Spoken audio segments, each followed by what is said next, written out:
The seat of the soul is there where the outer and inner worlds meet. So said the 18th century German philosopher Novalis. If your soul needs nourishing, if your work has you burned out or stressed out, if the state of the world and the economy has you worried and troubled, look to the outer world. That can mean nature or travel, but it can also mean looking to outer space. The other night I had trouble sleeping. I got up just before dawn and sat outside on our deck. I realized there was an astronomical event going on, and I had a chance to see it. This is it. It's called a planetary alignment. 5 of the planets appear in an arc, in the order in which they appear in the solar system. This is also happening around the summer solstice, the shortest night of the year, June 21st. I realized this when I immediately saw Venus right in the east, near where the light of dawn was beginning to appear. I couldn't see Mercury from where I was. I could see Mars and Jupiter, then the moon, then Saturn. That's all I could see with my naked eye in the city with the moon out. I found this very magical and comforting. I realized that there is a beauty and order in the solar system, and it's always there, even when the sun comes up and you can't see any other stars because the blue sky is thrown up like a curtain, concealing them from our eyes. But the order of the universe is always there, and we can always meditate on it. And here's the really important thing. The same order is mirrored within us.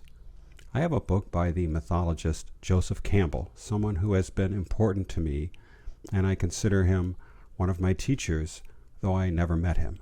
It's called The Inner Reaches of Outer Space. In it he says, "It occurred to me that outer space is within us, inasmuch as the laws of space are within us.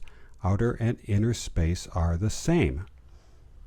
By contemplating the beauty and variety of the planets and stars, we can realize that the same beauty is within us. We have constellations of atoms, systems of nerves and blood vessels and energy centers that are infinitely complex, just as space is. So if you're having trouble sleeping or if you're disillusioned, look up at the heavens. Find a meteor shower to view. There are several throughout the summer. See the northern lights if you live far enough north. Realize that the seeming chaos of the human realm is our own creation. It comes from our own perception. Fundamentally, life is beautiful and symmetrical, and there is balance. And we can get touch with it if we realize the beauty that is within us. Gamma rays shoot through us all the time from outer space. The light of the stars fills us with wonder, and you are part of that. Realize that that wonder is always there, even when the sky covers it up for us during the day and things seem really difficult. Take heart. You are connected to the whole universe, and actually you are a miniature version, a holograph of the whole universe. That's what another smart thinker, the physicist David Bohm, said. One of Bohm's most famous books is Wholeness and the Implicate Order. He believed that the unfolding of events implies that there is an order to them, and even a wholeness. He said pretty much what I just said earlier, which I was happy to discover.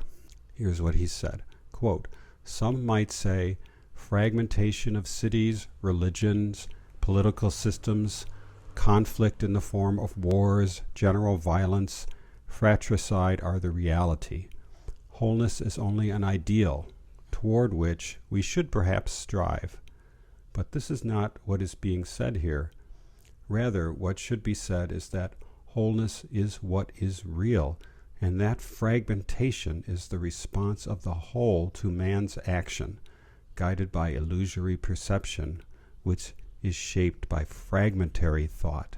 I guess this has been a little more heavy and philosophical than I intended, but I realized that when you see the stars strewn across the sky, there is an implicated order to them and to your own life. And if you reflect on that every day, it will pick up your spirits. I certainly hope it will. This has been Chaplain Greg Holden for Spirit is Everywhere, Dharma for Doctors. I thank you for listening. Please subscribe and like. It only takes a minute, but it helps me a lot. I wish you peace.